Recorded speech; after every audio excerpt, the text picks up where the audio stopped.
Hey everyone, thanks for coming. The next episode of Red Valkyrie is about to start.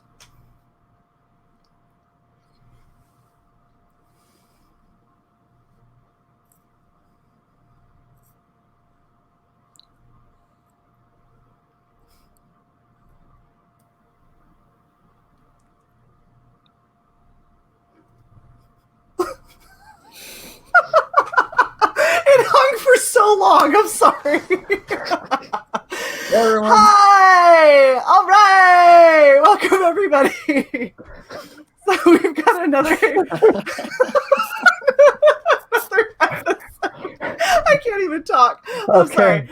Before you introduce everybody, I have to say, sitting here muted and watching Shae's face, which I can see because I'm the host, but watching Shae's face while that overlay was playing after she read that intro so quickly, and just watching her turning sideways and giggling. I'm sorry. Look, I tried so hard. Okay. So for everybody currently watching and who watches on replay, I apologize for the abysmal opening. It's getting better, I promise, because we have it recorded. I just didn't have time to edit it all down. It's really bad. So let's just intro first. Over this way, we've got Cyborg Valkyrie. Fuck you. Cyborg Valkyrie, fuck you. Hi. Yay. Yay. I am, of course, Shae Zombie, and then down below, we have this super amazing Rob. Hey, I'm Rob Cacy. I go by Splendopia on YouTube a lot and Captain USA on Twitter. I like it. Mm-hmm. And he goes by Captain USA because... Well, that's the name of my main character, or the leader of the super team, Cyborg USA. Hell to the yes. So that is actually what we're going to cover, and I'm just going to give it straight over to Rob. Go ahead and start your pitch, man. Thanks, guys. Thanks for having me on. First of all, Cyborg USA is a story about America's super elite team of athletes. They stop a terrorist attack by the dastardly Red Skirts. They're the anti-globalist, anti-technology death cult. They vow revenge and engineer a horrific train collision that turns Super Team USA into cyborg super killers that work for the U.S. government and the Attorney General. This is an Indiegogo crowdfunding campaign where we're funding the first two issues, basically, of Cyborg USA. We have this great artist, Pablo Romero. A lot of people have heard of him or seen him on Twitter. He's gotten a lot of attention lately for sexy drawings of Captain Marvel and Rose Tico. And we also have a great cover for issue 2 by Kanan White, who I think everybody knows. And that's on this page and is amazing. So we've got just less than a week left. We're right at about $5,000 and just under 100 backers. The run of issues 1 and 2 is limited to 500 copies. So, we're hoping to sell as many of those out on this initial campaign as we can. We're planning to ship early at the beginning of next year, probably at the end of January. And so, I've been making the rounds, and I'm here today to have fun with you two. Heck yeah. Well, it's a really interesting... I'm trying to go through this super fast, but I know that you have some of the things you're talking about on this page, so I'm trying to scroll down to them. And I'm sorry. Talk your way through this. It's fine. Well, I was trying to do the just a real quick breeze through, but yeah, to slow down. This is the page. This is at the end of it, but this is those black and white pages are from issue 2. These are pages from issue 1. That's Hans Ulrich, the mysterious scientist who reanimates Cyborg USA. The issue 1 is available right now on cyborgusacomic.com. Or a link from the Indiegogo page as a PDF. So if you want to preview our story, you can get a free preview of issue number 1 that way. It will be emailed to you if you put your email in our email list. The line art for issues 1 and 2 are all done. Pablo's finished all of that. The colors for issue 2 are being done by Michael Beacon. Cool. And he's the kind of great personality putting together 7 Legions also with Pablo. So these are a couple of the pre-colored pages, but these pages have been done already. I think Michael's through at least 10 pages. Oh, that's awesome. Gotcha. I know what it is. I watched your video 3 times today, And so that's kind of the order that I was expecting this page to be in, Okay. and that's why I'm skipping around so much, is because you have like an order that you put everything in the video in terms of what preview pages you were showing. It is kind of different. John Malin, like when he critiqued it, he said that we should start with like lettered pages, like 5 lettered pages, so you could kind of like instantly just see what it is you were buying. I thought that was a pretty good idea. We ended up not changing it to do that, but I take the note, certainly. Yeah. Well, as long as you have, some pretty in progress pages on your campaign and you're not trying to sell it based off, a cover or something, I think you're ahead of the curve a little bit. Well, by the time we launched, we were already issue 1 was already complete and issue 2 was drawn. I think it was probably about 10 or 12 pages by the time we launched. And then Pablo worked really rapidly. So that's very cool. I love it. USA and then die. Yeah. Oh, so that's the competition of the World Team Championships, where they kind of leap into action. You see a little bit of that in the next panel. Those cheerleaders are the red skirts, so they're the terrorist group. Yuri and the red skirts. Yeah, he's like, it's sort of a terrorist harem. He has an island off the coast of the Pacific Northwest where they plot attacks against the perceived enemies. An island in the Pacific Northwest, and okay, so you wrote this book for me, and I'm the bad guy. Exactly. That's why it's Cyborg USA. Yeah. Rob, we gotta talk. Well, I'm from the Pacific Northwest. Are you? Basically, yeah. Nice. Alaska, Oh, wait, for real? Yeah, for real. Oh, nice. My Alaska headband. Very cool. I was just up there. Oh, were you? Yeah, I went TDY to Anchorage for 5 days. Mm-hmm. And it was shockingly very warm for Alaska. Right. There's no snow. No, it was like, I think the coldest it got was 30, but it was really nice. It was such a beautiful place. That's where I grew up. I'm from Anchorage. Oh, nice. Yeah. That's super cool. Mm-hmm. So when are you going to be on Gold Rush, Rob? So my grandpa actually was a gold miner. He had a gold mine, and I used to go up. I used to go up summers and hang out with him on the gold mine. And he like, I would like drive trucks. I was like 10 years old and use the excavators. So that's cool. Yeah, it was cool. It was a fun way to grow up. Yeah. No, I grew up doing the panning for gold out of rivers and stuff in Utah and never found anything. But, it was fun to pretend. I used to love. Never found anything valuable. I'm sure you got a lot of rocks and silt. I got really pretty looking rocks that I pretended were gold that were definitely not even kind of. But I was 5. It was fine. Wow. I used to love when they would pour like the molten gold in to make a gold bar. That was like always very fun to watch. Yeah, I bet. All right. Well, let's go over your tiers. If Cyborg would be so kind.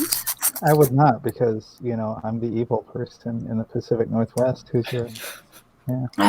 And unfortunately, she's the host, so I can't boot her. It has nothing to. I don't know why you're taking it personally. I mean, have you met her? She takes a lot of things personally. Now that you mention it. Oh, this is great. Oh, I know why someone wants to get to the tiers. Hey, Shae. You're not on screen right now. I know. Okay. So why don't you and I go over your tiers? Well, I mute Shae. Why don't you look at your thumbnail?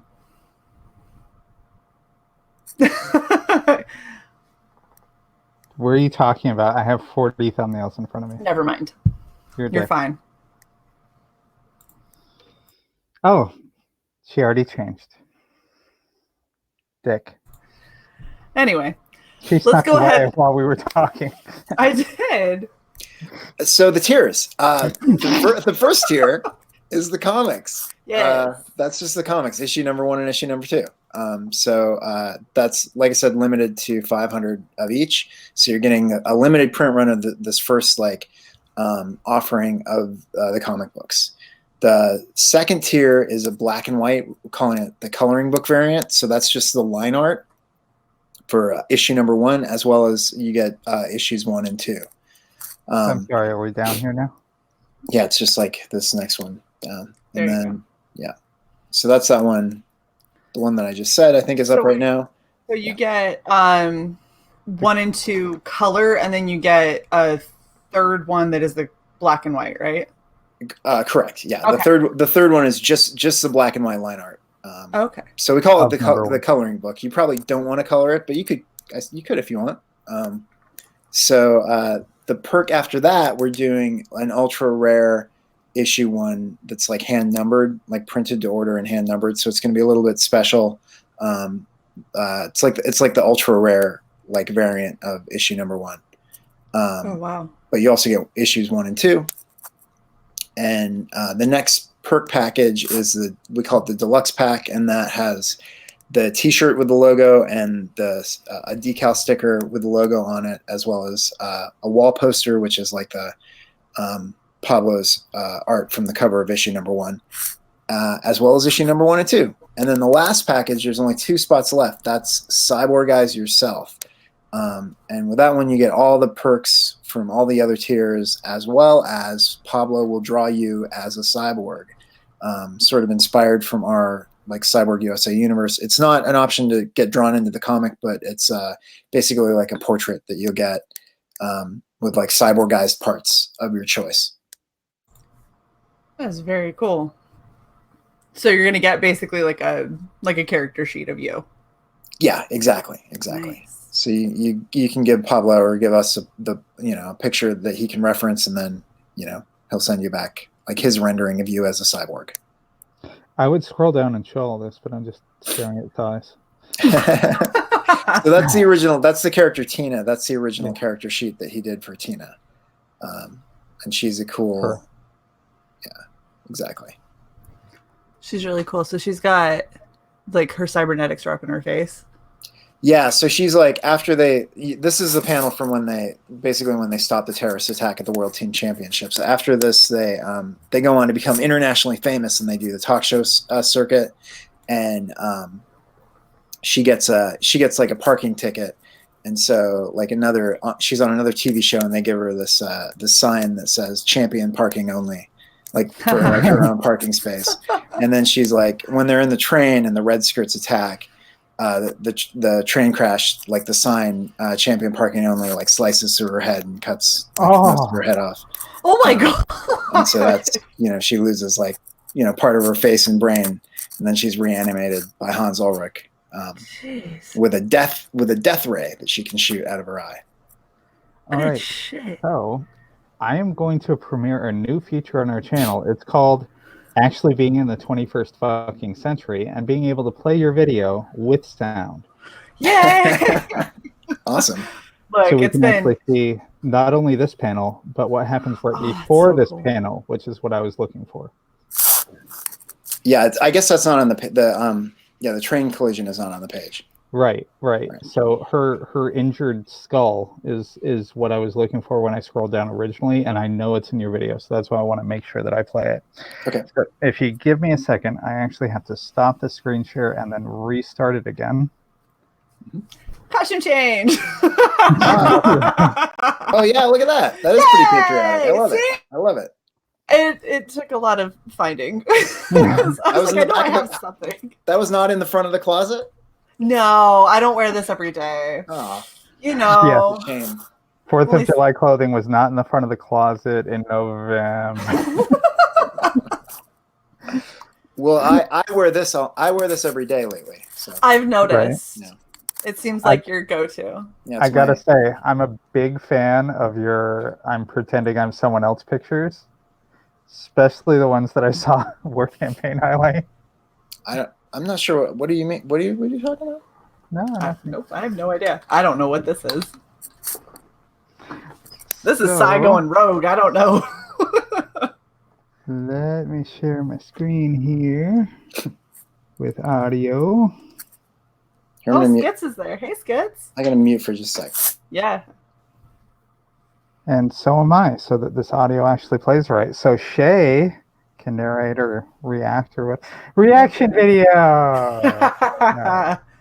So here we go.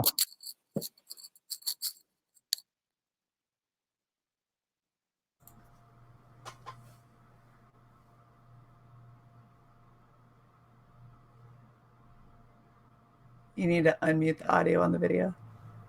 Tina, Rufus, Bisbee, Hutch, and Captain USA are Cyborg USA, a team of soulless super killing machines working for the Attorney General of the United States of America. Hi, I'm Rob Cacy, writer and creator of Cyborg USA. I've always admired the heroic determination of our USA champion athletes. About 20 years ago, I had the idea for Cyborg USA, based on those athletes and those super teams I loved from my childhood in the 1980s on Saturday morning and after-school cartoons and in comic books. Thanks to the revolution in crowdfunding that Indiegogo has made possible, I am now able to bring Cyborg USA to life in print for the very first time ever. Cyborg USA is the story of America's elite team of super champion athletes. Targeted by terrorists Yuri and the Red Skirts, the fanatical anti-globalist, anti-technology death cult, maimed and left for dead in a horrific train collision. Oh my god! Super Team USA are reanimated by the mysterious scientist Hans Ulrich and his manservant Carrington. Cyborg USA springs into action. America's elite team of cyborg super killing machines. Cyborg USA is written and created by Rob Cacy and Zach Tobacco, with art by the great Argentinian artist Pablo Romero. Additional art by Lee Miliuski, Bob Stone, and Michael Beacon. Go to Indiegogo, where you can get Cyborg USA issues number 1 and 2. Additional tiers include t-shirts, posters, stickers, and the chance to cyborgize yourself. Pablo Romero will draw you as a cyborg. Visit our website, cyborgusacomic.com, and sign up for our mailing list for your free digital copy of Cyborg USA issue number 1. That's cyborgusacomic.com and Cyborg USA the comic on Indiegogo, now available. Very cool. Thank you. So probably my most favorite part of that was at the end where the girl's putting blush on her cybernetic side. Well, that's her. Actually, that's her sister. That's putting. She gives her a makeover in issue number 2 when she's having trouble coping with her transformation. Which I totally understand. Blush on metal, I don't feel like is gonna get the right look, but hey, like you do you, whatever works. Well, I'm really putting the onus on Michael Beacon with his colors to bring that page to life. I'm gonna need you to really show that sheen of rose. Yeah. No, that looks really awesome. The losing half of her face thing was like, I don't know what I expected, but I feel like that was more brutal than I was prepared for. So I didn't notice the first time I watched that video the loose eyeball flying. That's what got me, was the eye. Oh my gosh, just like. Well, that's sort of like a trope of like those like horror movies and stuff where like somebody gets smashed in a hamburger, they've got like the eye hanging out. Yeah, there's usually an eye, like loose. That was just really gruesome. Well, that's I think part of what we're trying to do with this story is to give it that veneer of like wholesomeness, like the 1980s kind of animated look, but also that 1980s kind of like excess and brutality and like hyper just hyperactive like action. Right, absolutely. Well, and one thing that I really like kind of about your whole the way that it's drawn and the way that it's kind of laid out and everything is it really, really feels like an older classic comic with like the colors aren't super crazy overdone with a whole bunch of shadow and contrast and everything. It's like, it's really kind of flatter colors, more basic palette, more, red, white, and blue, and yellow, and like really kind of your primary colors. But it looks really cool. Yeah, it's that was definitely the like conscious look that we wanted to go for with it. The idea was like when I came up with Cyborg USA originally was for it to be a lot like those like 1980s shows that I loved as a kid. Like the one reference that I gave Pablo was the Mr. T opening credits. Like, do you guys remember Mr. T from the 1980s? He had like a cartoon. Yeah. So that was like that was like really conscious, and it I think helps us like sell the idea a lot better. It's like it really evokes that kind of nostalgic superhero team era, like Yeah, Yeah. well, there's I can't remember what the show was called. There was that one show where like average Joes went up against like these super athletes, and they had like, gosh, what the crap was that damn show?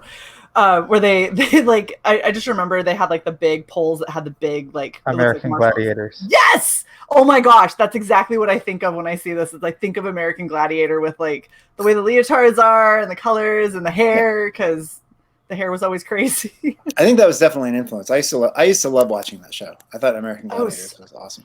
I was so determined when I was a kid. I was like, I'm going to go on there and I'm going to beat the crap out of him. And then I started watching it and I was like, there's no way. This is never going to happen. Totally rigged. I got like donuts. I'm good. Well, it's a lot like The Running Man, too. I love The Running Man. You know, Yeah. that Schwarzenegger movie. Well, it's Yeah. And Rob, you and I have talked a ton about Saturday morning cartoons and how this just reminds me of my childhood. And I know that you've never seen it, and I will keep saying this till my dying day. Bionic 6 is absolutely what this reminds me of, and I love it. You know, just the fact that you haven't seen it and that it's not parallel, but it's reminiscent, and it's just harkening back to my childhood, and I love that about it. well, and I was going to say, I think that that's kind of the mark of a good comic, is when it can hit a bunch of different people's like memories from their childhoods and stuff like that. Just like when we had, you know, Kyle on for Starblades, and people are like, oh, it's like this and it's like that, and he was like, yeah, I don't even know what that is. But that's kind of when you have a really good story and you're trying to hit that kind of nostalgia feel, the more you can like hit stuff that you didn't even know existed necessarily. That just shows that you have a good design and a good story.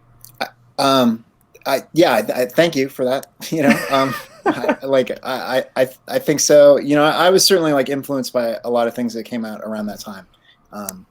And I watched I remember watching like the $6 Million Man, Bionic characters and transhumanism has always been like really the kind of story that I gravitate towards, you know? So it's like fun, like in creating Cyborg USA, I wanted it to be something that like filled a void, of like a kind of storytelling that I wanted to see a little bit more, you know? So right. Hence the kind of like 80s action hero stuff, and just the choice of subject matter, the super team. No, absolutely. And every time they try to remake like a Cyborg or Bionic, TV show, it always gets canceled. They make a Bionic Woman. They did, and what did it last, one season? Yeah, and it's sad because that kind of subject matter, there's a real appeal for it, but the problem is the people with the little Nielsen boxes aren't the ones that actually like it. You actually have to go to sci-fi fans that have some imagination and are thinking, what if? Because, not to get too deep, but, you know, cybernetics and augmentation and, all that kind of stuff is kind of the next phase that we're going to see as technology gets better. So yeah. Well, like for example, so I have a friend who he used to be a Navy corpsman, and he got blown up overseas. And he 100% thought he was dead. Like he directed somebody in how to tie up his own tourniquet, passed out from blood loss, woke up in a hospital, and was like, "Yeah, round two." Yeah. And his big thing was when they asked him what kind of a leg he wanted, he said, "I want your least realistic, most like techie leg that you have." And now he tests all of these legs. Every time they come out with a new iteration, like they fly him back out to Bethesda and they have him stay there for a week or whatever, and they have him test out these new legs. He legitimately has legs that have hydraulics in them, that he charges next to his cell phone at night, which I think is absolutely, like, I'm not even kidding. I walked into my house one day. We're not going to get into that story. I'm not going to get into the whole thing, but I walked into my house one day with a leg and a phone both charging in my wall. And so, like, it's cool. It really is something that is coming around. There's also the one person that lost both of their arms, and they had a chip that they put at the base of their neck and had a reader up there. And with that reader, they were able to manipulate these mechanical arms to open and close. And over time, they were able to like tie their own shoes and put on their own clothes. And how are they mounted? Was it like a harness? It was like a harness. It was kind of like, so like it shrugged on, and then it had like a buckle in the front. And it basically was like if you were going to wear a shoulder harness for like holsters. Yeah. No, that mental integration, like circuitry stuff is like really amazing. You know, Right. they're pulling that off. I mean, that's like, you know, this idea of like Cyborg USA, like a lot of it is not even science fiction. It's like literally what is being worked on, you know, as we speak, or beta tested or whatever, you know. Yeah, and it's funny because back in the 80s, this was like what scientists and futurists Yep. were imagining was going to be coming, and it's really interesting to see those things actually start to get realized. Like if you look back in the 60s, late 60s, or even before that, with Bradbury and Roddenberry and all those kind of people, the things that they just imagined were going to be the case: flat screens, handheld communicators. Right. How many times did you hear, like, you have to know how to do math the long way because you're not always going to have a calculator? And I'm like, I literally have a calculator at any point in time I need. And depending on if it's this way or this way, will depend on if it's regular or scientific. Like, I legitimately always have a calculator. Well, you essentially have a second brain. You have like you have a brain augmentation. I mean, I'm really lazy about well, I remember information. I think I probably do it better than like kids that are growing up these days. But you know, you're like, you get dependent on like, I'm gonna Google that. I know what that is, but I just want to like make sure that I'm right. You know what I mean? Right. So long-term memory becomes Google. Yeah, exactly. It works out great for people like me that have horrible memories to begin with. So I'm just like, no, I'm just double checking, and at no point in time do I not remember it all. Well, what you were saying, Val, about the TV not doing these transhumanist shows or cyborg shows, you know, that's like the fun thing about doing it as a comic book. Like, I really feel like a lot of my favorite comic books were like Deathlock and Ghost Rider. Those guys were like, you know, those guys were struggling with like existential kind of like life and death, resurrection kind of stories. And it's like, this is you know, we can be like a little slightly more outrageous with our scenarios than we could be with if we had to do this for Netflix. You know what I mean? Exactly, because you're not working within a budget. Whatever the artist can draw is what they can draw, and whatever the colorist can pull off is what they can pull off. So it's fun. Limited. It's fun to work that way. It's like really. Yeah, you're only limited by imagination. And then, you know, to go another step into that is once you start getting the production companies and everything that are involved with a lot of mainstream TV and mainstream movies, they poll like 30 people, and those 30 people are supposed to be indicative of, you know, several million, and like they apparently know all, and that's where and it's terrible because usually what you get is you get a very small collection that they pulled from like all from the same city that all have the same like kind of ideals, and then they put them in a room. They say, you're going to represent America, ready, go. And they hope that it's going to be good enough, but they always end up like taking out certain, you know, nuances of shows because they feel like it doesn't explain it well enough, or they nix things all together because it feels like it's too controversial or people are too uncomfortable by it. And when it comes to cybernetics specifically, I think that we have a couple of very specific tropes that they're willing to go in, and that's it. They're not willing to go anywhere else because it's unnerving to think of the fact that like eventually you could be some superhuman that could destroy everything, and if Will Smith isn't the one that's in your movie, who cares about it? Yeah, I think it is unnerving. I think like focus group kind of driven television is the norm. You know, you're right about that, because they're trying to appeal to the widest possible audience, and they're limited by, you know, the sources that they seek for information about how to determine that. So right. Absolutely. And they used to, you know, sci-fi used to try to appeal to the sci-fi nerd instead of trying to appeal to everybody and kind of relying on that scattershot kind of, well, we'll get a few from this demo, a few from that demographic, and, you know, it'll all even out.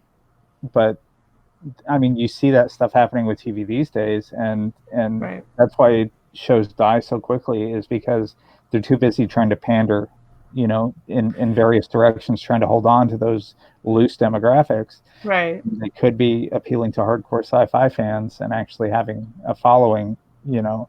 And the really sad part is when you have that kind of cult following, especially in a sci-fi show, they spend every fucking dollar on collecting shit for whatever franchise that is. I mean, look at Star Wars, look at Star Trek. I mean, the merchandising through the roof. But are you gonna buy, I don't know, How I Met Your Mother fucking merchandise? I don't think so.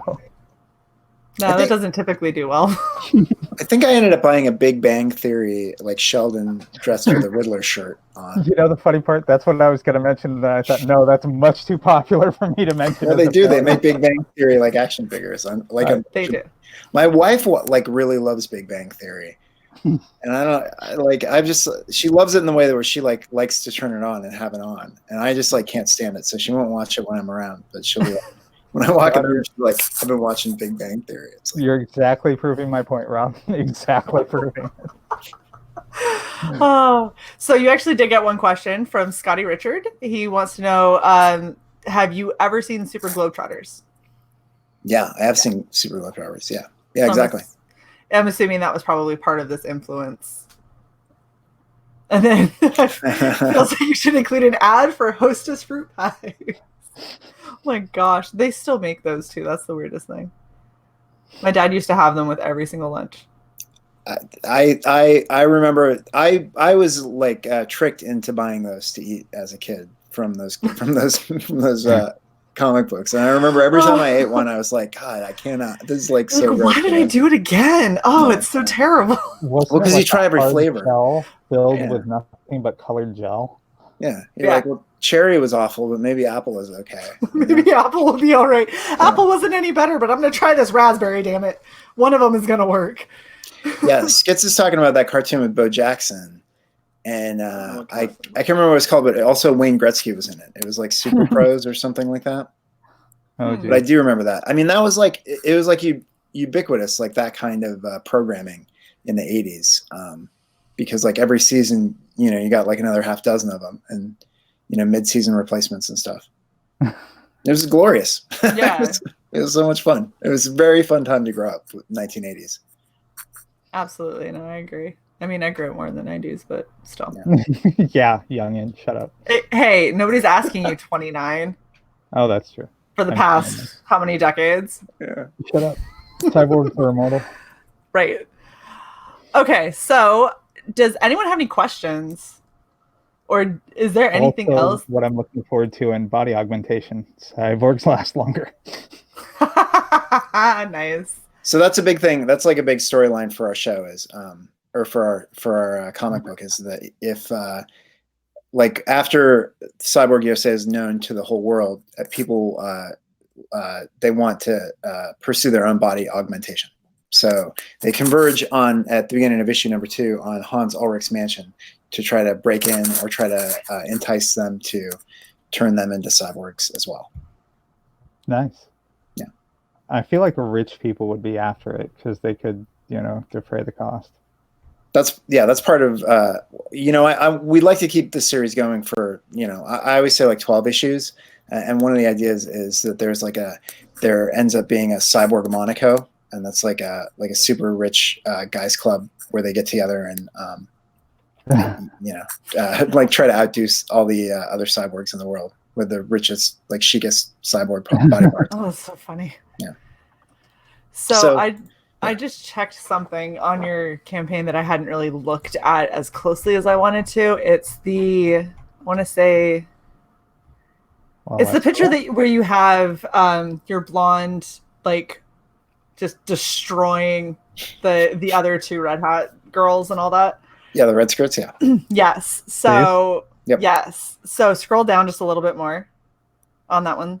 Yep. They're disintegrating. They're disintegrating and you have their spines and their hips. Like that is it's so wonderfully gruesome and so like I guess underplayed is kind of what I'm getting at, as opposed to a lot of these other comics where they're showing the same kind of like visceral, horrific stuff, but it's a lot more grotesque and it's a lot more in your face. And this is a lot more kind of like you have to look to see it because it's caught up with all of this disintegration and all of the fragmentation that you have going out from her eye. And I think it's a really, really cool effect that your artist got there. I agree. I think it's an absolutely like beautiful image, and it just kind of like captures, for me, like this one image captures the tone of the series like perfectly. like kudos to the colorist on this was Lee Miliuski, and Pablo, of course, did the art. That's crazy. So the thing is, I guess this is kind of more what I'm getting at, is when I saw your cover initially, when I very first saw your cover, I was like, oh, this looks like a super classic. I don't really know if it's going to be up my alley. It's all about cyborgs, but they're gymnasts, so I don't really know how I feel with all these leotards around kind of thing. Like, that's kind of where my mind went. And I was like, so they're just going to be really, really good at like the Olympics. And that's kind of all that I thought about. And then you scroll down and you see something like that and you're like, oh no, they do a lot more than that. That's like, yeah, they probably could run really fast, but that's not what we're focused on.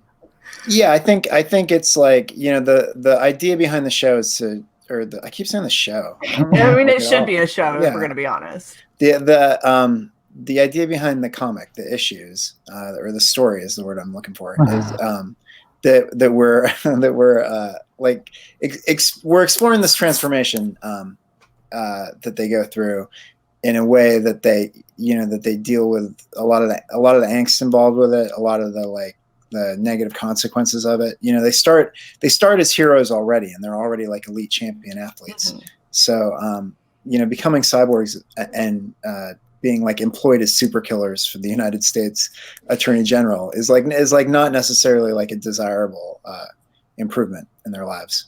Right. I mean, they're probably much happier doing what they did before, as opposed to like, oh, now that they've saved my life and I'm kind of in debt to them, now I have to go and put myself in danger because it's less dangerous for me than it is for somebody else. Well, yeah, it's this idea behind like individual freedom versus like collective responsibility is the way I look at it. And you know, they're being forced to be this like group of heroes and this like team, this like symbol, these icons, but also these like super weapons, basically like against like any free will choice. Right. But that's one of the things that you and I talked about. They are really not happy about this, and you would expect that. It's not something that you would think about, but if you really thought about it for a second, you would expect that people that are in peak physical condition would not be happy with the fact that their, you know, amazing bodies are being replaced by metal. Right. I mean, if you worked that hard to get like a, you know, streamlined machine of a body, and then all of a sudden it's like, oh, now it actually is a machine. Like, right. It just feels kind of cheap. Like it cheapened everything that you've already done. Well, there's a quality of dependency to make it work. So you become dependent on totally dependent on Hans Ulrich and you know, and the technology to do everything that they could do before. Even though now what they can do is like, you know, vastly beyond what they could do before. Mm-hmm.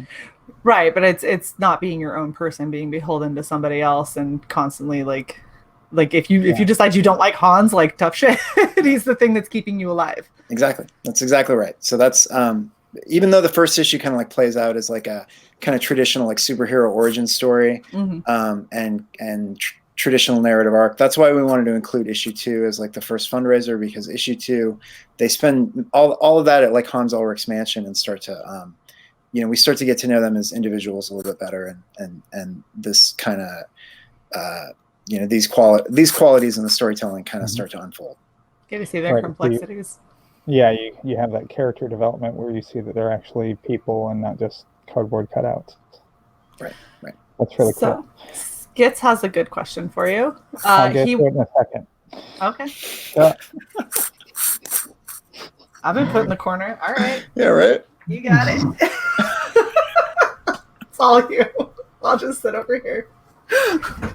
Well, before we move on from this damn picture, and I will get a word in edgewise, the thing that really, really captivates me about this is you hear about the story and you hear about the premise, and maybe you don't catch that fact about the killing machines thing in your video. So you just think, okay, this is an homage to 80s, this is an homage to cyborgs, it's just going to be this super powered kind of basically clean thing, you know, like you would expect on a kid's show in the 80s. And then you see the disintegration, and it's like, no, you capture the flavor of the 80s, you capture that kind of nostalgia, but then you go with this really realistic, like, no, they're gonna fuck your world up. Right. Like there's that little twist there, and I love that. So that's what I wanted. Well, I think you're right about that.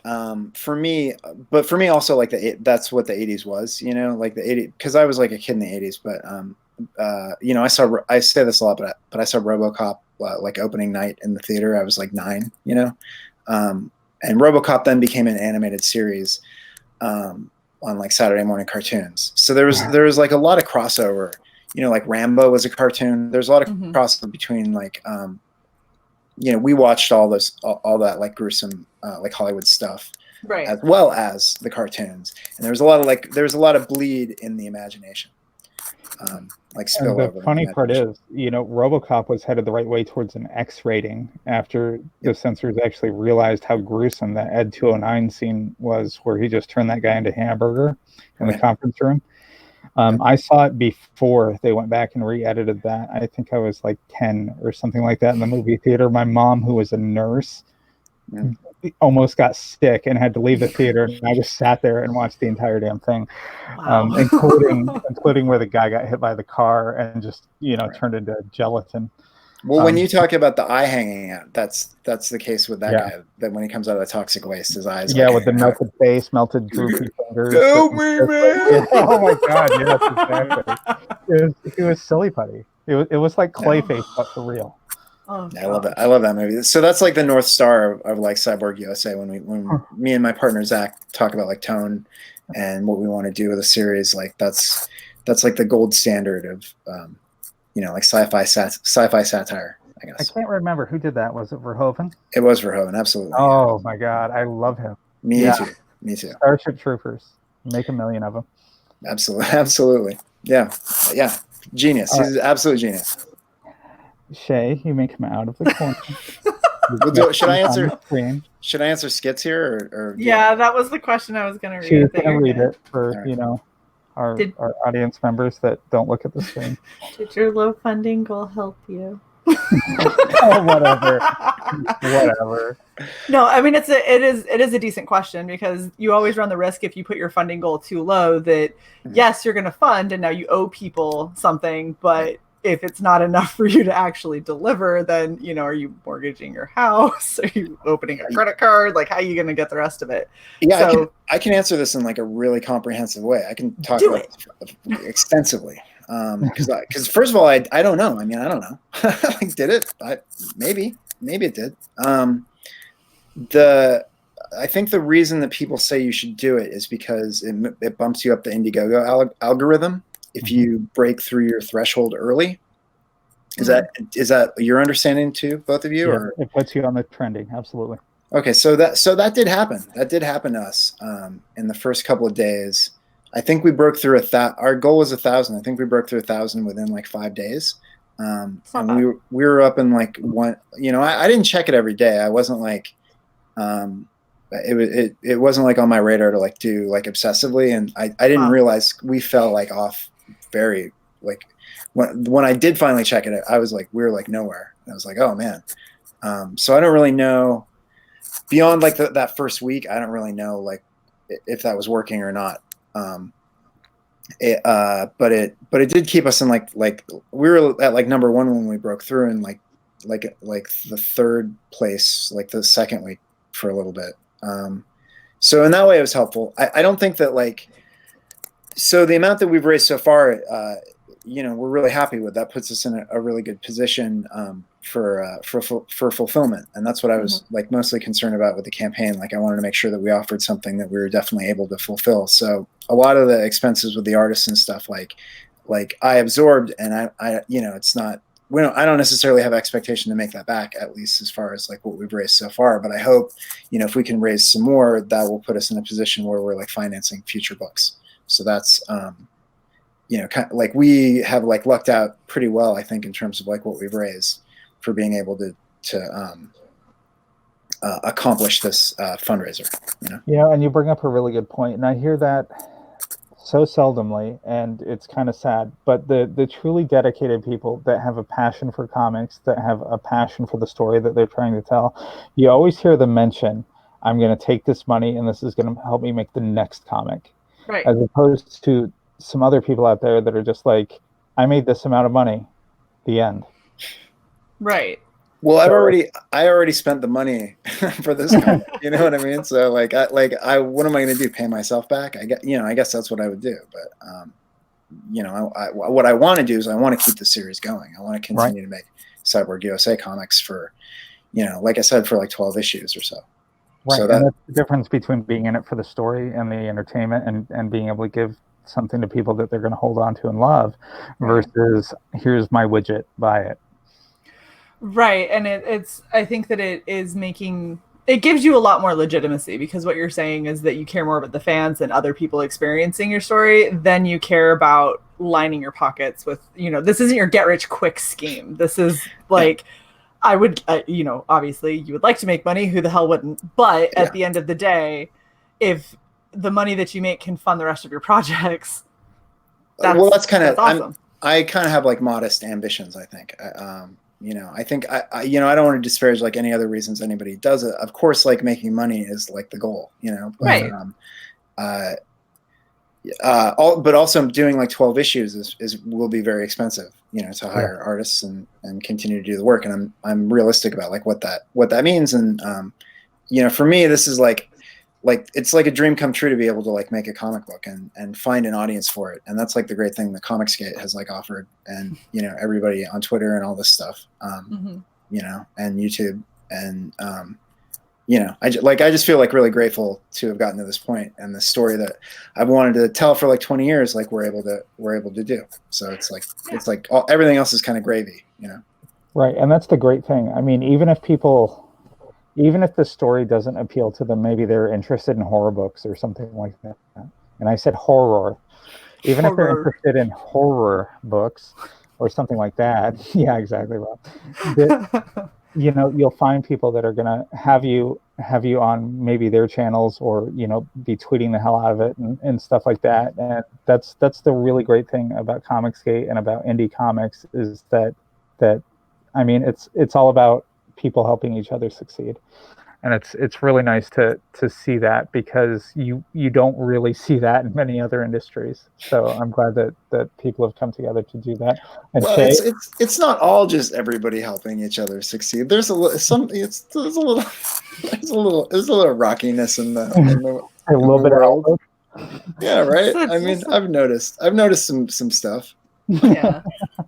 I mean, the thing is if you look at Comicsgate, despite the fact that everybody kind of has the same sort of ideals, or at least hopefully has the same sort of ideals as, trying to make sure that they're giving a good product out to consumers, and it's very consumer focused, and you're making sure that you're doing quality work, not just trying to use a CG label to hopefully fund, a pile of crap, which unfortunately some people do try to do. But they usually get weeded out by the rest of us. We are still a cross section, just like any other group or cross-section of the general population. So you have some people that don't get along with others. You have some personalities that just kind of clash. You have some people that are never going to be cool with each other. And, I don't think that that's necessarily a problem. I think it's only a problem when people start making it a public thing, and they start intentionally going after others, and they start intentionally trying to stop other people's businesses. That's when it's not cool. Like, if you don't like somebody, that's great. Go sit in the corner and just stay away from them. That's the easiest thing to do, and promote what you like. I think you said it right. I mean, like when you're going after other people's like business on purpose, you're like willfully and maliciously trying to keep them from like building an audience. Like, right.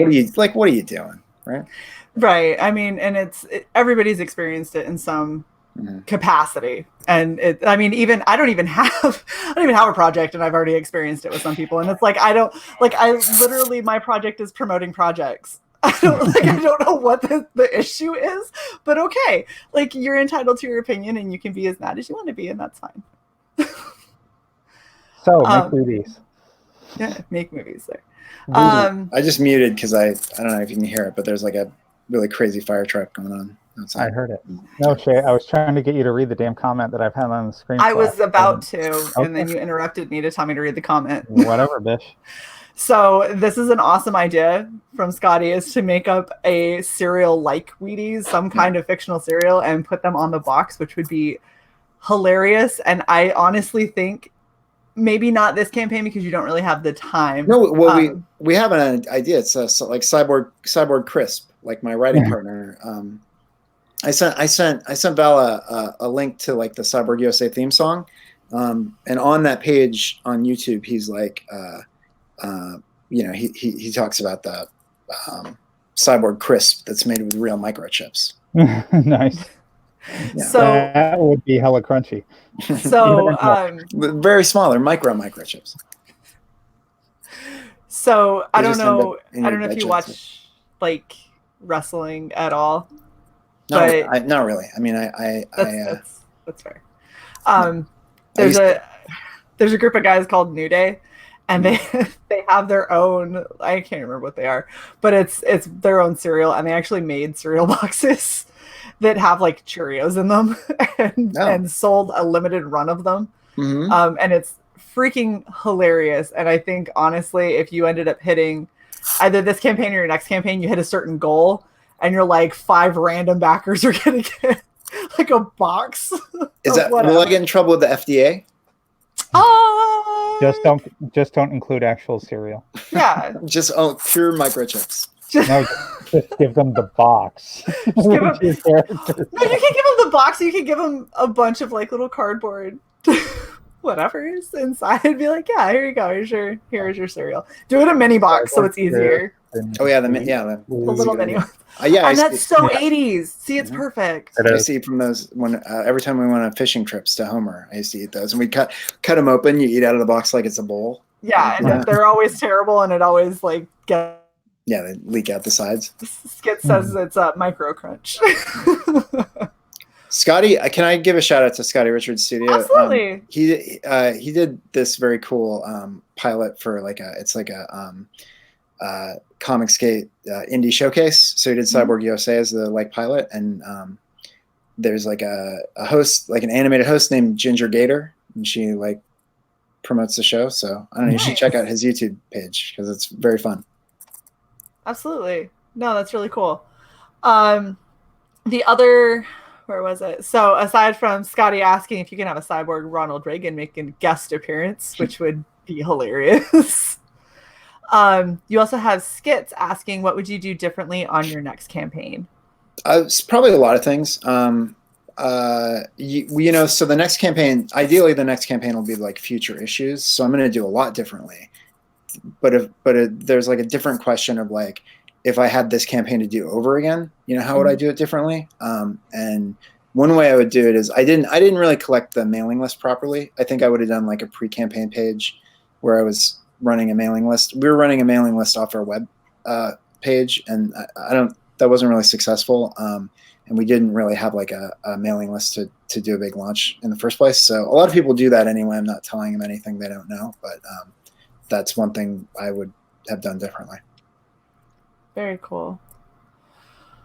Oh my goodness, this is a really cool looking project, and I really do love the nostalgia element that you have going here. I feel like it's very, very different from everything else that's out there, especially aesthetically, and that's kind of refreshing in a I don't know, nostalgic kind of way. I'm just gonna keep saying the same word over and over again. No, thank you. I mean that's the idea behind it, and I'm glad I'm glad when it works for people, because it works for me. Right. So, Sai, do you have any other questions? No, I was just going to kind of amplify and clean up the point that you were just making. Thanks. You're welcome. I need it. Glad to be there for you. Pull your ass out of the fire. Basically, you see people, harkening back to old horror. You see people harkening back to, old thrillers and stuff like that. And yours is the one that harkens back to the, the 80s cartoons and kind of that golden age of sci-fi in the 80s. And she's right. It is unique.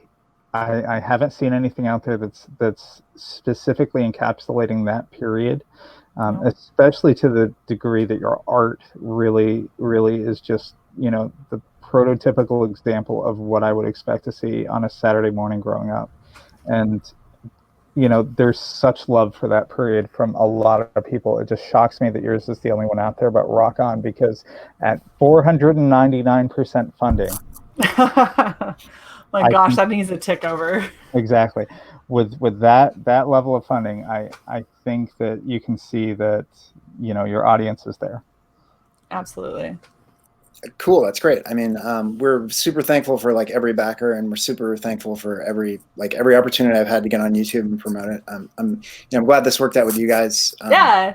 And like, there have just been like so many like great YouTubers who have let me on, over the past, since we only have a week left. This is kind of like, other than maybe like one more appearance, like my last one that I've got scheduled. So, it's kind of like just to take stock of everything and thank everybody for all their help and spreading the word. Like, it's just like, like it's like, I keep saying a dream come true. It's like totally a dream come true, So we're getting a lot of last minute questions here, Shae. So. Okay. We always do. When we tell them that we're about to wrap, all of a sudden everyone's like, oh shit, I have 5 more. Yeah. Okay, so can Cyborg USA be in a Say No to Drugs campaign? Yeah, absolutely. But the thing is they're under constant like drug manipulation from Hans Ulrich, who is, who has them, injected with whatever hormones or, chemicals that they need to, be effective. So maybe not Dare commercials, but maybe like McGruff or Smokey the Bear. No, I think all those commercials are like fairly hypocritical anyway. But yeah, absolutely. Say no to drugs, kids. Like, don't do it. No don't white do drugs. Yeah. And then especially not white drugs. Skits wants to know what worked best for you with promoting your book.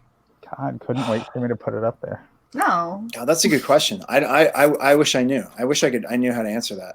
I think one thing is maybe just like just like persistence, just like trying to take advantage of every opportunity to talk about it and to talk to people about it. I don't know. How's that as an answer? I'm not really sure. What do you guys think? What do you guys think works? I'm not sure. So the biggest thing that I've noticed that people don't do is promote. Mm-hmm. The thing is there's promoting, and then there's spamming a link to your Indiegogo over and over again. So if you're wanting to actually promote your book, one of the things that Cy and I do when we're really wanting to try and help a project out is we'll go into the details of the project, we'll go into the characters, we'll go into the background, and every time we're posting out any kind of a tweet, it's an original, like, crafted tweet that has to do with a specific part of their campaign. Like right now with what we're doing with Machi, she's going through and she's making posters of each of her individual characters, and it's insanely brilliant the way that she's doing that, because it's getting people excited about all of her characters, not just Machi, her main character. And I think that that's something that a lot of people don't do enough of. And just taking a tweet that you've written that is to promote your book and then going into group DMs and just spamming it and never talking to people and never posting your own opinions and posting about yourself. Like, it's really hard for people to buy into what feels like a bot. Mm-hmm. So if you're really trying to sell a good product, rather than seem like you're a mindless, soulless bot that's just trying to push the same thing out over and over again, mm-hmm. having those kind of personal interactions, coming on streams like this, being able to be a human being and connect with other people, that's what helps you with promotion much more than just spamming your link over and over again. So my answer, I'm going to build off her answer a little bit and then give my answer, simply because I guess my speech pattern is as using her as a springboard, apparently. That, and if you're a creator, you have to actually care about promoting your own stuff, not just promoting everything. So, I mean, I see this a lot where creators are like, they might have one tweet about their own stuff every 2 or 3 days, but they're busy, pushing you and EVS and Zach and, Malin. Well, and a lot of projects that are funded. Right. And they're not even close. Or they consider promotion just hitting the share link off of Indiegogo, where it's like, help make it happen for this comic that's at 7,000% funding already. Well, it's happened. We can move on. Exactly. So to answer specifically Skits's question about what I think has worked well, yes, being yourself, showing your face, No pun intended, or hypocrisy intended. Right. But people, even if you have a great story, even if you have great art, people want to actually invest in the creator as well. Right. And so having that kind of I don't want to say relationship, but building that kind of rapport with your audience, no matter what stream you're on, is super, super important. And I had a lot more to say, and I've completely forgotten it. So well, yeah, and that's I think I remembered. Go. Picking a great genre that's not oversaturated at this point in Comicsgate and drilling into that nostalgia in such a way that's not like pandering, but actually like an homage. And just finding your own unique twist on it. I think that those are all things that you've done really, really well, and it's shown. Cool. Thank you, guys. Yep. The only other thing I can think of is don't be afraid to ask for help.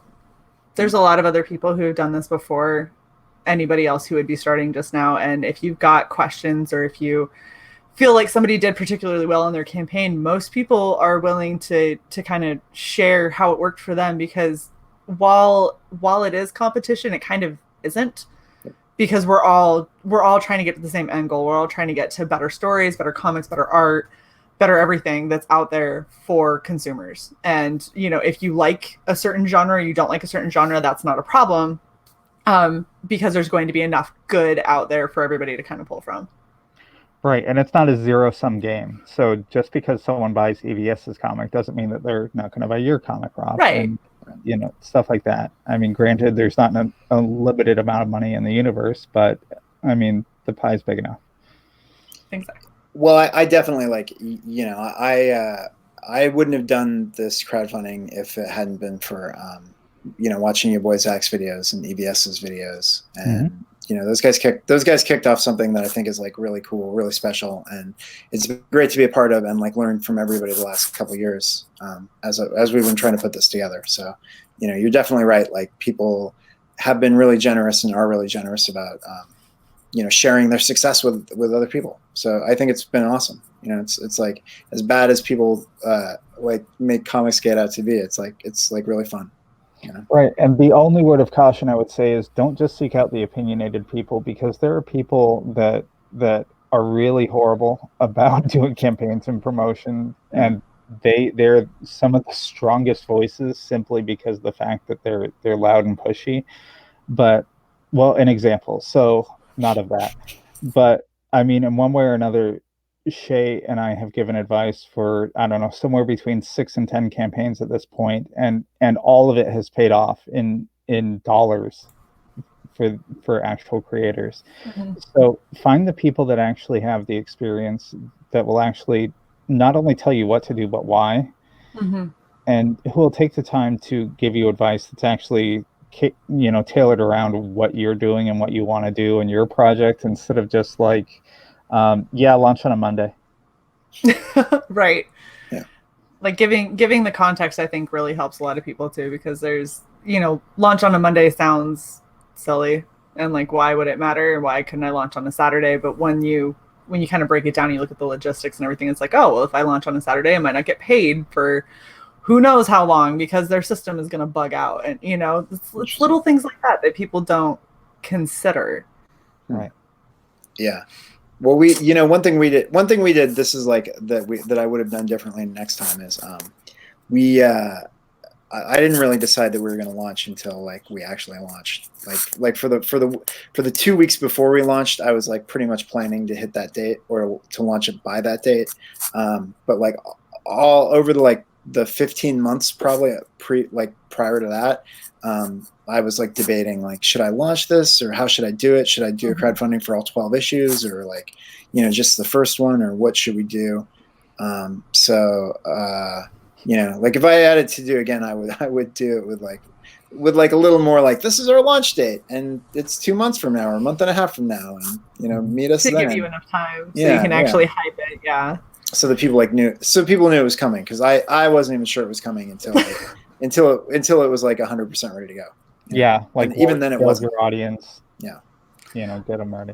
In all honesty, that's probably one of the more common things that we see is people are like, well, I was indecisive on when I was going to launch, and then I finally decided to, and I, had like a 2-day lead in where I'm like, hey, everybody, we're going to launch on this day. Oh my gosh, everyone come. And like, as a result, their initial boost, which is normally a pretty decent boost, was kind of like a little pop instead of like a giant explosion. Oh, yeah. Well, it's really interesting because we didn't really have that. We didn't even have like an initial boost at all. Like it just kind of, just kind of like ramped up, within that first like few days as people kind of realized we were doing it. Right, which is not normally how it would happen if you had upped it, like promoted it quite a bit beforehand. But I mean, and that's the thing is this whole crowdfunding thing for a lot of people, it's not normally like you don't do this every single day. This isn't something that people have a ton of experience in necessarily, but there are a lot of people who've been around who have seen it, and there's a lot of people who've helped with it. And so that's why I say don't be afraid to ask questions, because questions are how you get your answers. And you'd be surprised the people who are willing to help you out. Absolutely. Even some people that are 5-6 digits in funding, that'll be willing to answer your questions, or at least refer you to somebody who can answer your questions honestly and give you some good advice. So one more from Scotty. Oh, Scotty, you're killing me here. Can they drive Trans Am T-tops to combine into a robot? So the Attorney General, she drives a pretty like retro car. It's not exactly a Trans Am though. And one thing, so I mentioned like Cyborg Monaco, but another idea that we have that I'd like to do if we continue to do issues is introduce Cyborg Japan. And Cyborg Japan, Pablo Romero has suggested that they should transform into a giant robot. So, I like it. Yeah, I think that's a pretty good idea. Only if it's Mechagodzilla. It's a good one. All right. Well, we are at almost an hour and 7 minutes, and I feel like we have covered pretty extensively Cyborg USA. So if you haven't backed it, there's no real reason to not. It's a really fun retro kind of feel with a lot of kind of more gruesome, not as kiddie as you may think, kind of elements to it. It's definitely a lot cooler than I thought when we first talked about this, weeks ago. And I'm really happy that I got a chance to talk to you and kind of get to know more. So is there any last parting shots you want to say?